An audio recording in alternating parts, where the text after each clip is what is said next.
Hello friends, I am Dr. Beena Sethi and today we will discuss lecture 4 from alcohols.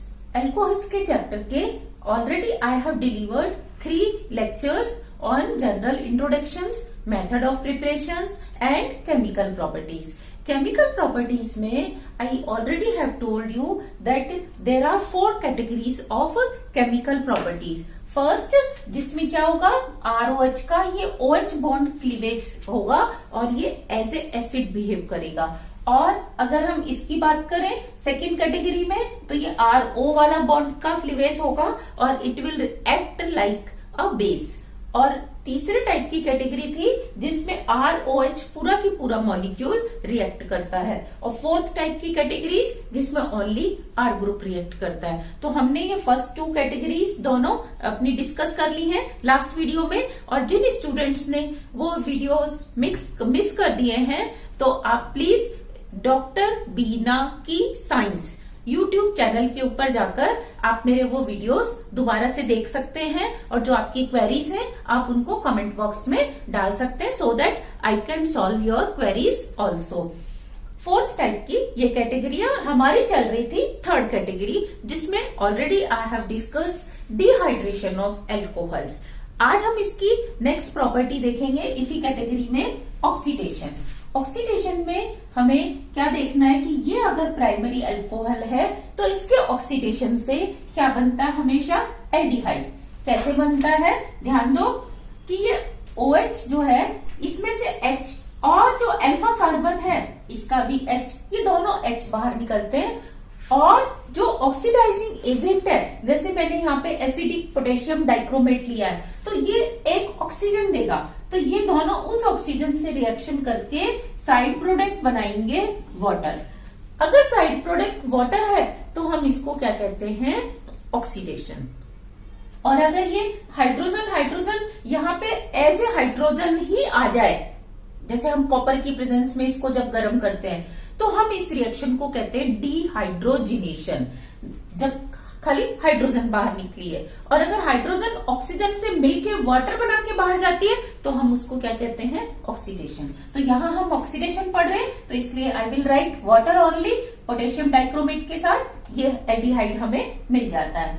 अब यहाँ आपको एक बात और समझने की है कि ये आपने कार्बोनाइल ग्रुप लिया, अगर इसके बोथ साइड हाइड्रोजन है तो ये दोनों बॉन्ड वीक बॉन्ड होते हैं, इनका फर्दर ऑक्सीडेशन इजी होता है और जैसे ही इसको सुटेबल कंडीशन मिलती है ये तुरंत एसिड में और फिर इसका भी हो जाएगा तो यहाँ पे एक O लग जाएगा, एसिड हो गया, फिर एक O यहाँ पे और आ जाएगा तो वो क्या हो जाएगा कार्बोनिक एसिड हो जाएगा, फिर उसमें से पानी बाहर निकलेगा तो CO2 और H2O बन जाएगा। लेकिन अगर इसके एक साइड R ग्रुप है तो अब क्या होता है ये वाला बॉन्ड स्ट्रॉन्ग हो जाता है, इसका ऑक्सीडेशन नहीं होता केवल इसी का होता है और यहाँ पे एक ऑक्सीजन आएगा तो ये अगेन एसिड में कन्वर्ट हो जाएगा। और अगर यहाँ पे भी R ग्रुप ले रखा है हमने तो अब इसका ऑक्सीडेशन पॉसिबल नहीं है बिकॉज दोनों ही बॉन्ड कैसे हैं स्ट्रॉन्ग बॉन्ड है, इसका ऑक्सीडेशन ओनली ड्रास्टिक कंडीशंस में ही पॉसिबल होता है।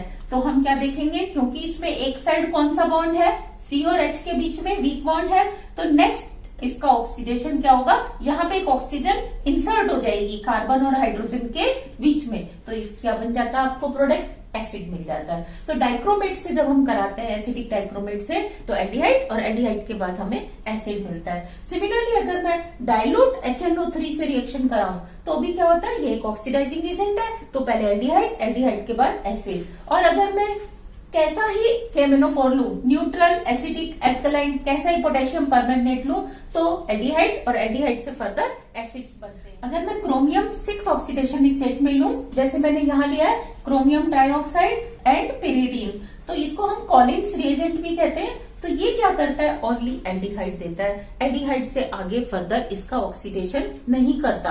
तो जब हमें एक ही स्टेप पे रिएक्शन स्टॉप करनी होती है तो हम ऐसे स्ट्रॉन्ग ऑक्सीडाइजिंग एजेंट काम में नहीं लाते, हम क्या लाते हैं वीक ऑक्सीडाइजिंग एजेंट्स काम में लाते हैं जो सिर्फ एल्डिहाइड तक ही इसका ऑक्सीडेशन करते हैं। नेक्स्ट अगर मैं पिरिडीनियम क्लोरोक्रोमेट लूं CrO3 और पिरिडीन और हाइड्रोजन क्लोराइड के साथ इसका सॉल्ट लिया, साथ में मैंने लिया मिथाइलिन क्लोराइड, इसको हम कोरेस रिएजेंट भी बोलते हैं। तो ये भी क्या करता है सिर्फ एक ही स्टेप में इसका ऑक्सीडेशन करता है, नेक्स्ट स्टेप में नहीं होता। इसकी जगह अगर मैंने यहाँ मिथाइल अल्कोहल लिया होता तो क्या होता, मिथाइल अल्कोहल से ये H और ये H ऐसे बाहर जाता और आपको यहाँ क्या मिलता, फॉर्मेल्डिहाइड, फॉर्मेल्डिहाइड से formic acid, formaldehyde, formic acid, formaldehyde, यहाँ पे फॉर्मेल्डिहाइड, फिर यहाँ पे भी फॉर्मेल्डिहाइड मिलता।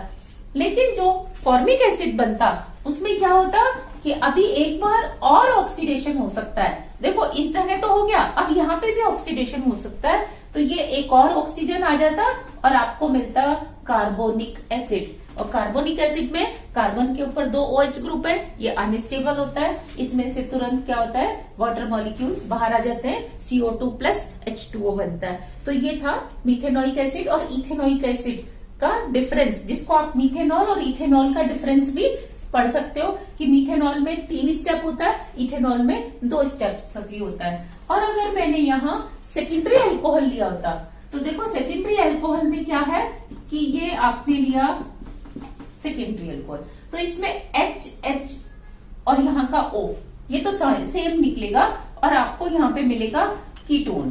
कीटोन बन गया। अब कीटोन में आप देखो दोनों साइड क्या है, कार्बन कार्बन बॉन्ड, इसका ऑक्सीडेशन नहीं होता। लेकिन अगर हम ड्रास्टिक कंडीशन लेते हैं तो ड्रास्टिक कंडीशंस में क्या होता है, किसी भी एक मिथाइल का ऑक्सीडेशन हो जाता है और आपको मिलता है acetic acid plus CO2 plus H2O और एक कार्बन क्या हो गया, कम। 3 कार्बन से कितने रह गए, 2 और एक कार्बन CO2 में। लेकिन अगर मैं दोनों साइड ही क्या लेके चलती, इथाइल, तो नहीं होना था। कम से कम एक साइड क्या होना चाहिए था, मिथाइल, क्योंकि ड्रास्टिक कंडीशन में भी केवल मिथाइल ग्रुप का ही ऑक्सीडेशन हो पाता है और अगर दोनों साइड आप बल्कि ग्रुप ले लेते हो इथाइल तो ऑक्सीडेशन नहीं होता। तो इट मीन्स हम कह सकते हैं कि 2 ऑल्स, यानी कि 2 ऑल मतलब एक साइड मिथाइल होना चाहिए। 2 ऑल्स का 2 टाइम्स ऑक्सीडेशन पॉसिबल है, लेकिन अगर आप 3 पे ले लोगे तो फिर उसका सिर्फ एक ही बार होगा कि कीटोन बनेगा, कीटोन से फर्दर एसिड नहीं बनेगा। नेक्स्ट डाइल्यूट HNO3 से भी हम सेम रिएक्शन देखते हैं और इससे भी हम सेम रिएक्शन देखते हैं। लेकिन ये जो वीक रिएजेंट्स हैं, ये वीक ऑक्सीडाइजिंग एजेंट्स, ये क्या करते हैं, केवल इसका एक ही स्टेप करते हैं, सेकेंड स्टेप में इसका ऑक्सीडेशन नहीं होता। अब हमने क्या किया, यहाँ पे टर्शरी कार्बन ले लिया। तो टर्शरी कार्बन में क्या होता है, देखो टर्शरी अल्कोहल लिया, अब इसमें OH के पास तो H है पर इस कार्बन के पास H नहीं है। अब इसका ऑक्सीडेशन कैसे हो, तो इसीलिए इसका ऑक्सीडेशन इनसे तो बिल्कुल भी नहीं होता। लेकिन अगर हम स्ट्रॉन्ग रिएजेंट्स काम में लेते हैं तो हमें क्या मिलता है, ये वाले स्ट्रॉन्ग रिएजेंट्स, इनमें भी न्यूट्रल काम नहीं करेगा, एल्कलाइन काम नहीं करेगा, ओनली एसिडिक करेगा। तो हम क्या देखते हैं, एक मिथाइल ग्रुप का ऑक्सीडेशन हो जाता है, वो कन्वर्ट हो जाता है CO2 में और H2O में। 2 हाइड्रोजन H2, एक कार्बन CO2 प्लस एक H बचेगा और ये जो O है ये किस में कन्वर्ट हो जाएगा, एसिड में, सॉरी एसीटोन में, CH3 C double bond O और ये CH3 और यहाँ चारों हाइड्रोजन बाहर जाएंगे और आपको मिलेंगे 2 वाटर मॉलिक्यूल और ये आपको मिल गया एसीटोन। अब एसीटोन का फर्दर ऑक्सीडेशन ड्रास्टिक में ही पॉसिबल है, नॉर्मल कंडीशंस में पॉसिबल नहीं है। तो इस तरीके से यहाँ पे भी हम क्या देखते हैं कि अगर तीनों साइड मिथाइल है होगा ऑक्सीडेशन, 2 साइड मिथाइल है होगा, एक साइड मिथाइल है तब भी होगा, लेकिन अगर तीनों साइड इथाइल आ जाए फिर इसका ये वाला ऑक्सीडेशन नहीं होता। नेक्स्ट कैटेगरी ऑफ रिएक्शन में हम देखते हैं डिहाइड्रोजिनेशन। एक्चुअली डिहाइड्रोजिनेशन और ऑक्सीडेशन दोनों में ही हाइड्रोजन बाहर जाती है, लेकिन इसमें हाइड्रोजन एज ए हाइड्रोजन जाती है, लेकिन ऑक्सीडेशन में यही हाइड्रोजन रिएजेंट में से ऑक्सीजन लेके क्या बना देती है, वाटर। बस इतना सा फर्क है। तो ये मैंने इथाइल अल्कोहल लिया, इसमें क्या होगा, कॉपर के प्रेजेंस में अगर मैंने इसको 573 केल्विन यानी कि ऑलमोस्ट 300 डिग्री सेंटीग्रेड तक गर्म किया तो ये हमें देता है एल्डिहाइड। कैसे, हाइड्रोजन और हाइड्रोजन यहाँ से बाहर चली जाती है। सिमिलरली सेकेंडरी अल्कोहल में हाइड्रोजन और हाइड्रोजन बाहर हो जाती है, आपको कीटोन मिलता है। और अगर मैं टर्शरी अल्कोहल लेती हूँ तो अब क्योंकि इसके पास हाइड्रोजन ही नहीं है तो इसमें रिएक्शन होती है डिहाइड्रेशन, यानी कि यहाँ पे वाटर मॉलिक्यूल्स बाहर निकलते हैं, यहाँ से OH और यहाँ से H और आपको मिलता है ब्यूटीन, मीन्स आइसोब्यूटीन। क्योंकि आइसोब्यूटीन है इस समय, इसको हम 2 मिथाइल प्रोपीन भी कह सकते हैं। तो इस तरीके से हमने देखा थर्ड कैटेगरी ऑफ एल्कोहल्स की रिएक्शन। अगर हम बात करें इसकी फोर्थ कैटेगरी की, तो वो बहुत ही कम रिएक्शंस देखने को मिलती हैं। उसमें क्या है, आपने लिया CH3 CH2OH और आपने इसका क्लोरीनेशन करा दिया सनलाइट की प्रेजेंस में। तो क्योंकि OH जिस कार्बन पे अटैच्ड है, उसका जो नेक्स्ट कार्बन है उसके ऊपर क्लोरीन की रिएक्शन होती है और आपको क्या मिलता है, क्लोरो इथेनॉल। ओके, तो यहाँ पे आपने क्या देखा, किसने पार्ट लिया, ओनली R ग्रुप ने पार्ट लिया, इसने नहीं लिया। तो ये थी इसकी 4 डिफरेंट टाइप की एल्कोहल्स की रिएक्शन। नेक्स्ट हम इसके देखेंगे transformations and distinguish test. Alcohol की एसिडिक प्रॉपर्टीज से रिलेटेड कुछ एक्सप्लेन वाई के क्वेश्चंस बनते हैं, हम उनको यही डिस्कस करेंगे कि ये वाटर मॉलिक्यूल है, ये एल्कोहल है। अब इन दोनों में कौन ज्यादा एसिडिक है, वेदर एल्कोहल और वाटर मॉलिक्यूल। तो हम क्या देखते हैं, अगर ये वाटर मॉलिक्यूल ब्रेक होगा तो ये H+ और OH नेगेटिव देगा, और अगर ये डिसोसिएट होगा तो ये क्या करेगा, H पॉजिटिव और एल्कोक्साइड नेगेटिव देगा। अब यहाँ देखो, ऑक्सीजन के ऊपर पूरा -1 चार्ज आएगा और इसी के कारण इस एनायन की स्टेबिलिटी या रिएक्टिविटी इसके ऊपर डिपेंड करेगी। लेकिन यहाँ जैसे ही -1 चार्ज आएगा, ये R ग्रुप क्या करेगा, +I इफेक्ट से और ज्यादा इलेक्ट्रॉन्स को इसके पास शिफ्ट कर देगा। तो जब यहाँ चार्ज -1 से भी क्या हो जाएगा, ज्यादा, और जितना ज्यादा माइनस चार्ज होता है वो आयन उतना ही कम स्टेबल होता है। तो अब क्योंकि एल्कोहल के डिसोसिएशन से लेस स्टेबल एल्कोक्साइड आयन बन रहा है, इसीलिए क्या होगा, ये वीक एसिडिक होगा और ये वाटर मॉलिक्यूल इसके कंपैरिजन में स्ट्रॉन्ग एसिड होंगे। तो ध्यान दो, वाटर का डिसोसिएशन कांस्टेंट, और या अगर आप उसका एसिड डिसोसिएशन कांस्टेंट मानते हो तो वो कितना होता है, 10⁻⁻14 25 डिग्री सेंटीग्रेड पे। लेकिन अगर एल्कोहल का डिसोसिएशन कांस्टेंट देखें तो वो 10⁻16 से 10⁻18 तक आता है, यानी कि इससे कम। डिपेंड करता है कि R की नेचर क्या है, R प्राइमरी है, सेकेंडरी है, टर्शरी है, या मिथाइल है, या कोई और ग्रुप है। तो हम क्या देखते हैं, अगर हमने मिथाइल एल्कोहल लिया, इथाइल आइसोप्रोपाइल, और हमने लिया टर्शरी ब्यूटाइल, तो इसमें जैसे ही ये ब्रेक होगा, H आयन ब्रेक होगा और ऑक्सीजन पे क्या आएगा, यूनी नेगेटिव चार्ज आएगा। तो इसको ये केवल एक मिथाइल क्या करेगा, शेयर्ड पेयर को इसके पास रिपेल करेगा +I इफेक्ट से। यहाँ पे ये CH2 तो करेगा ही, इसको पीछे से और ज्यादा इलेक्ट्रॉन मिल रहे हैं, और यहाँ 2 CH3 दे रहे हैं, यहाँ पे 3 CH3 दे रहे हैं, तो ये इसको और ज्यादा देगा। तो बताओ सबसे ज्यादा अनस्टेबल कौन सा एल्कोक्साइड आयन है, ये वाला। जब ये सबसे ज्यादा अनस्टेबल है तो ये एल्कोहल, जब ये पूरा एल्कोहल लेंगे तो वो एल्कोहल क्या होगा, वीक एसिडिक होगा। तो अगर हम एसिडिक स्ट्रेंथ देखें तो मिथाइल एल्कोहल की एसिडिक स्ट्रेंथ सबसे ज्यादा है, यानी कि उसका एल्कोक्साइड आयन स्टेबल है, और फिर प्राइमरी, फिर सेकेंडरी, फिर टर्शरी का एल्कोक्साइड आयन सबसे कम स्टेबल है। तो ये इसकी एसिडिटी का सीक्वेंस होता है।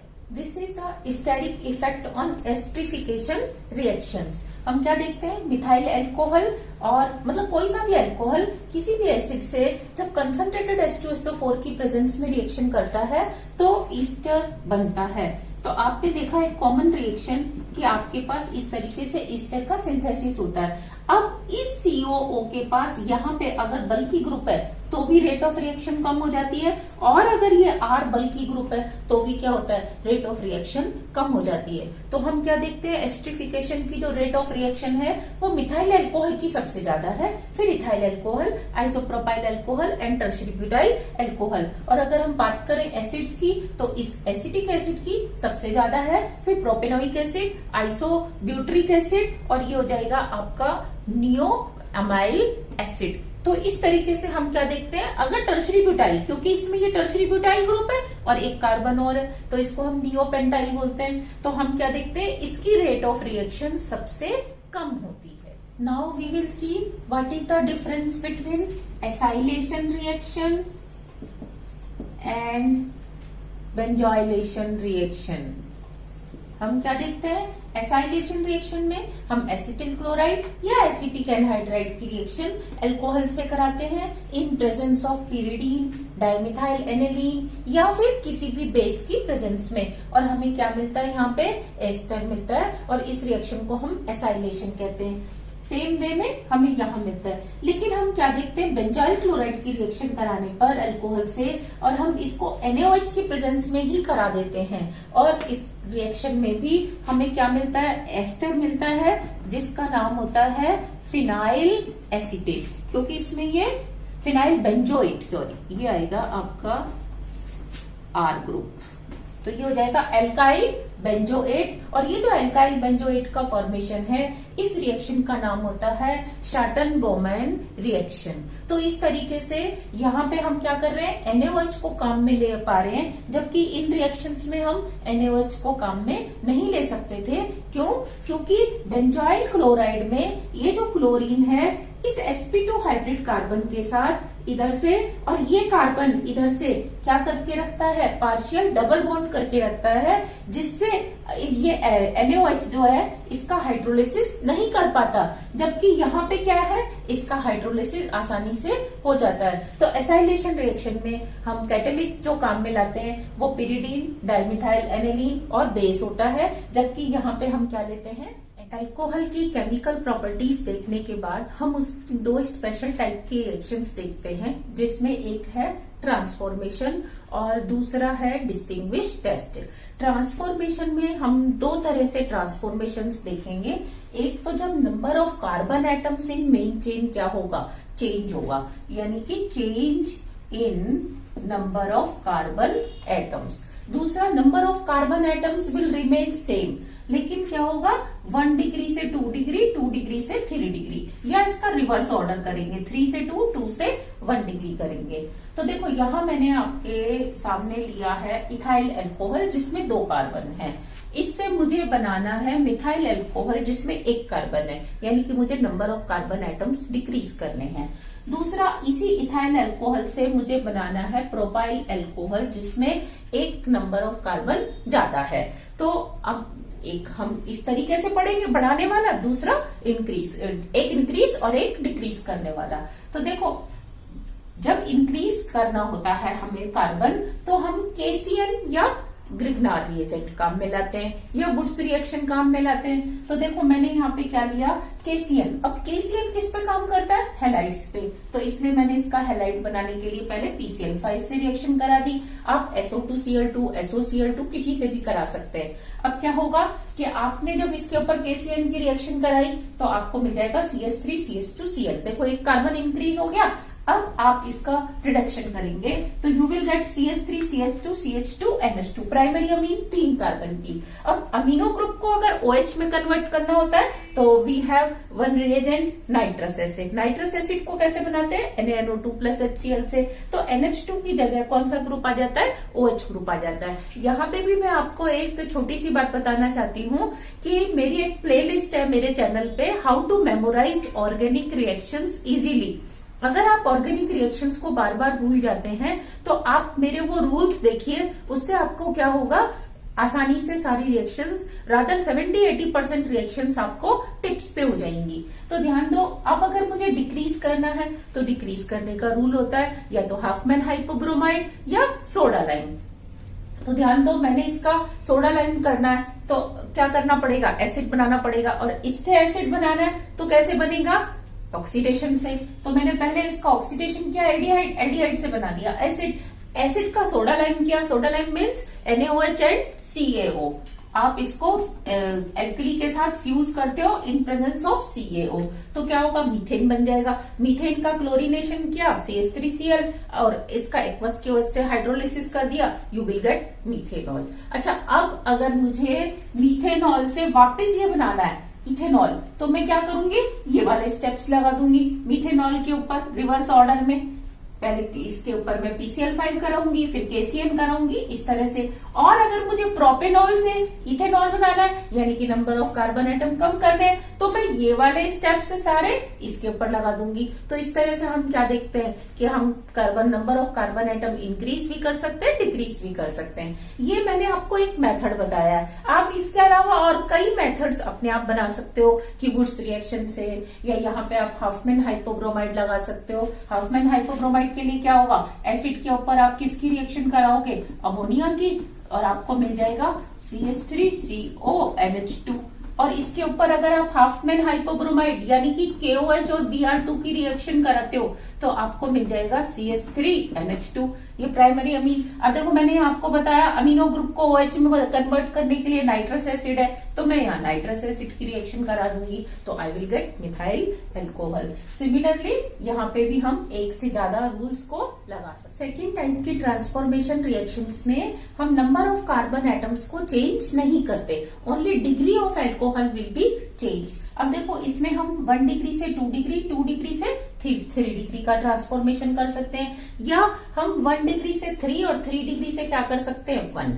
अब इसमें आपको एक चीज याद रखनी है कि अगर आपको डिग्री इंक्रीज करनी है 1 से 2, 2 से 3 या 1 से 3 जाना है, तो उसका बेस्ट याद रखने का तरीका क्या है कि आप पहले -H2O कर दो। -H2O means concentrate H2SO4, dehydration कर दो, और फिर आप +H2O कर दो, यानी कि पानी को उसी में से निकालो और वापस उसी में दे दो। तो देखो क्या होगा, यहाँ मैंने कंसंट्रेट H2SO4 से रिएक्शन कराई, ये अल्फा बीटा पे रिएक्शन होगी, डिहाइड्रेशन हो जाएगा और ये बन जाएगा प्रोपीन। प्रोपीन पे जब मैं डाइल्यूट H2SO4 की रिएक्शन कराऊंगी तो हाइड्रेशन होगा अकॉर्डिंग टू मार्कोनिकॉफ, तो क्या हो जाएगा H यहाँ पे, OH यहाँ पे, तो आपको क्या मिल गया, 2 डिग्री अल्कोहल मिल गया। अब मैं यहाँ 1 से 3 बना रही हूँ इसी रूल से कि मैंने क्या किया, ये 1 डिग्री लिया, लेकिन इसका स्ट्रक्चर ऐसा होना चाहिए कि 3 डिग्री में कन्वर्ट हो सके, उसमें कम से कम एक 3 डिग्री कार्बन होना चाहिए। अब आपने इसके ऊपर कंसंट्रेट H2SO4 की रिएक्शन कराई तो आइसोब्यूटीन बना। आइसोब्यूटीन पे फिर मैंने हाइड्रेशन किया डाइल्यूट H2SO4 से, तो H इधर OH इधर, तो 3 डिग्री बन गया। तो आपने देखा कैसे मैंने 1 डिग्री को 3 डिग्री में भी कन्वर्ट कर दिया और 1 डिग्री को 2 में भी। और इसके नेक्स्ट में हम देखेंगे 2 से 3, 2 से 3। अब इसका रिवर्स कर रही हूं मैं कि मैं 2 डिग्री से 1 डिग्री लेके आ रही हूं, तो उसका क्या रूल होता है, जब हमें डिग्री डिक्रीज करनी है, पानी बाहर निकालो, -H2O करो, ये वो तो वैसे की वैसे रहेगा स्टेप, लेकिन यहाँ की जो +H2O है इसकी जगह आ जाएगा B2H6 और एल्कलाइन परऑक्साइड। इसमें क्या होता है कि ये एंटी मार्कोनिकॉफ से क्या करता है, हाइड्रेशन करता है। तो यहाँ देखो मैंने इसके ऊपर कंसंट्रेट H2SO4 से पहले -H2O किया, यानी कि डिहाइड्रेशन, तो मुझे मिल गया प्रोपीन। प्रोपीन के ऊपर मैंने B2H6 H2O2 NaOH कर दिया, तो मुझे क्या मिल जाएगा, 1 डिग्री। सिमिलरली मैं 3 डिग्री को 1 डिग्री में कन्वर्ट कर सकती हूँ। कैसे, पहले मैं कंसंट्रेट H2SO4 से रिएक्शन कराऊंगी, आइसोब्यूटीन बनेगा, आइसोब्यूटीन पे मैं वही हाइड्रेशन करूंगी एंटी मार्कोनिकॉफ प्रिंसिपल से, तो मुझे 1 डिग्री मिल जाएगा। 2 से 3 हम कैसे बनाते हैं कि पहले हम 2 डिग्री लेके चलेंगे, ये मैंने 2 डिग्री अल्कोहल लिया, लेकिन इसमें 3 डिग्री कार्बन होना तो चाहिए ना, तभी हम उसको उसमें कन्वर्ट करेंगे। तो पहले मैंने -H2O किया, ये आपको मिल गया CH3C double bond CH CH3 और यहाँ पे CH3, क्योंकि OH यहाँ से लेगा हाइड्रोजन, ये OH बाहर जाएगा। अब अगर मैं इस पे क्या करूं, वापस हाइड्रेशन कर दूं डाइल्यूट H2SO4 से, तो क्या होगा, मार्कोनिकॉफ से H इधर OH इधर आएगा, and you will get tertiary alcohol. तो आपने देखा उसी रूल से मैंने 2 डिग्री से 3 डिग्री भी बना दिया। अब इस 3 डिग्री को मैं 2 डिग्री पे लेके आना चाहती हूँ, तो पहले मैं क्या करूंगी, -H2O कंसंट्रेटेड H2SO4 से, तो ये बन जाएगा आपका CH3CH CH3, ये OH यहाँ से हाइड्रोजन लेगा, और मैं अब B2H6 NaOH से एंटी मार्कोनिकॉफ प्रिंसिपल से इसके ऊपर हाइड्रेशन कर दूंगी, तो I will get 2 degree of alcohol. तो ये इसकी क्या होती है, ट्रांसफॉर्मेशन रिएक्शन। ट्रांसफॉर्मेशन रिएक्शंस के बाद हम देखते हैं डिस्टिंग्विश टेस्ट। डिस्टिंग्विश टेस्ट में हम क्या करेंगे, प्राइमरी सेकेंडरी टर्शरी अल्कोहल्स लेंगे और हम इनको आइडेंटिफाई करेंगे कि कौन, जैसे हमारे पास 3 टेस्ट ट्यूब्स हैं, एक में प्राइमरी है, एक में सेकेंडरी, एक में टर्शरी है, और अगर इनके ऊपर लेबल नहीं लगा हुआ तो हम कैसे पहचाने। तो इसको पहचानने के 3 तरीके होते हैं। पहला ऑक्सीडेशन मेथड, दूसरा लुकास टेस्ट, तीसरा Victor Meyer test. Oxidation test में क्या होता है, प्राइमरी अल्कोहल का ऑक्सीडेशन करते हैं एल्डिहाइड, एल्डिहाइड से हमें एसिड मिलता है, यानी कि इसका 2 बार इजीली ऑक्सीडेशन होता है, जबकि सेकेंडरी अल्कोहल का एक ही बार होता है और टर्शरी अल्कोहल का पहली बार भी ड्रास्टिक कंडीशन में होता है। तो एक तो हम इस तरीके से पहचान सकते हैं। दूसरा होता है ल्यूकास टेस्ट। ल्यूकास टेस्ट में क्या करते हैं, हम जिंक क्लोराइड एनहाइड्रस लेके चलते हैं और साथ में लेके चलते हैं HCl इक्विमोलर, दोनों का 1:1 लेते हैं। प्राइमरी अल्कोहल चाहे वो मिथाइल अल्कोहल है या इथाइल अल्कोहल है, उसकी रिएक्शन कराते हैं तो CH3CH2Cl या CH3Cl मिलता है और साथ में आती है टर्बिडिटी। वो जो टर्बिडिटी आती है, क्योंकि ये रिएक्शन बहुत स्लो होती है तो इट टेक्स 30 मिनट्स।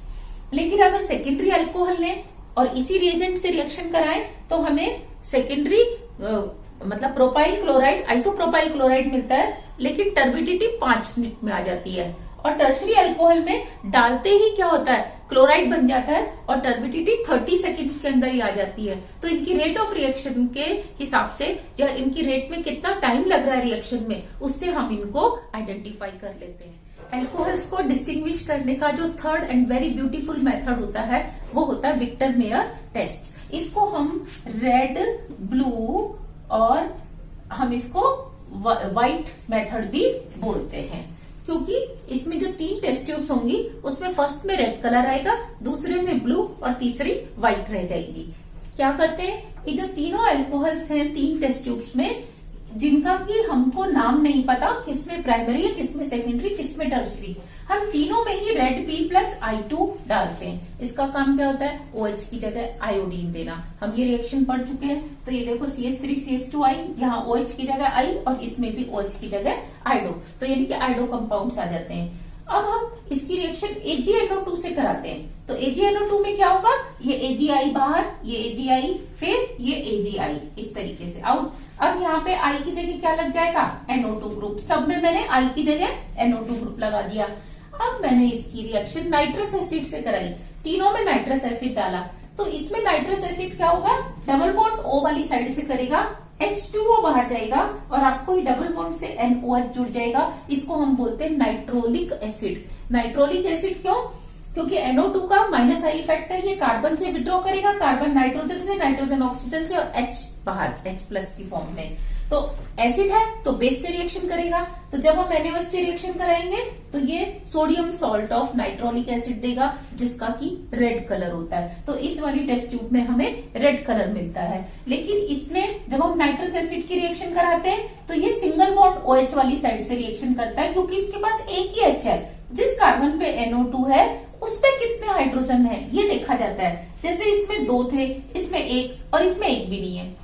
इसमें 1 है तो ये OH वाली साइड से रिएक्शन करेगा और ये H2O आउट, और ये N double bond O group जो है इस सिंगल बॉन्ड की हेल्प से कार्बन से जुड़ जाएगा। ये कार्बन से जुड़ गया। अब हम क्या करेंगे, इसका नाम होता है सूडोनाइट्रोल, और ये क्योंकि एसिड नहीं है NaOH से रिएक्शन नहीं करता, इसका ब्लू कलर होता है, इसलिए हमें इस टेस्ट ट्यूब में कौन सा कलर मिलता है, ब्लू। लेकिन इसमें क्योंकि NO2 जिस कार्बन से अटैच्ड है उसके पास हाइड्रोजन ही नहीं है, तो अब HNO2 की रिएक्शन कराते हैं तो होती ही नहीं है और आपको इस टेस्ट ट्यूब में व्हाइट कलर ही दिखाई देता है। तो this was the red blue white method या Victor Meyer method to distinguish primary, secondary, tertiary alcohols. मैंने इसके पहले जो 3 वीडियोस डाले हैं आप उनको मेरे चैनल पे डॉक्टर बीना की साइंस पे देख सकते हैं, और अगर आपके कोई क्वेरीज हैं तो आप उसको कमेंट बॉक्स में लिख सकते हैं। Thank you.